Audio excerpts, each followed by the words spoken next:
आज का देवा और पृथ्वीराज सुकुमारन का वर्धा दोनों बचपन के जिगरी दोस्त अब आमने सामने खड़े हैं। एक दूसरे की जान बचाने की कस्में खाने वाले अब एक दूसरे के दुश्मन बन गए हैं। अब कहानी दूसरे भाग में शुरू होती है। दोस्तों की जोड़ी टूटी और शुरू हुई खूंखार दुश्मनी।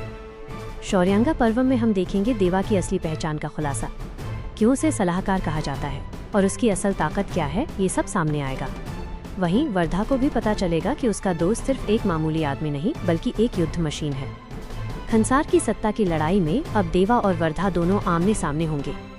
बचपन के वादे और पुरानी दोस्ती भुलाकर दोनों एक दूसरे को खत्म करने की कोशिश करेंगे। ये सिर्फ दो दोस्तों की लड़ाई नहीं बल्कि दो वारिसों की लड़ाई होगी। अब आती है राजा मन्नार की कहानी। जो बूढ़ा आदमी इतना शक्तिशाली था, उसका साम्राज्य कैसे बर्बाद होगा? क्या वर्धा अपने पिता की गद्दी पर बैठेगा या देवा उसे रोक लेगा? और हाँ, श्रुति हासन का किरदार आद्या भी इस लड़ाई में एक अहम भूमिका निभाएगा। कहानी में कई मोड़ आएंगे। बगावत, धोखा, खून खराबा और सियासत का गजब का मिश्रण देखने को मिलेगा। अंत में कौन जीतेगा, दोस्ती या दुश्मनी, ये तो फिल्म देखने के बाद ही पता चलेगा। और हाँ, एक बात और, फिल्म में कई रहस्य खुलेंगे। देवा को उसके पिता ने क्यों बाहर भेजा था? वर्धा क्यों अपने दोस्त को मारने के लिए इतना बेताब है? क्या राजा मन्नार के परिवार का कोई और सदस्य भी इस लड़ाई में शामिल होगा?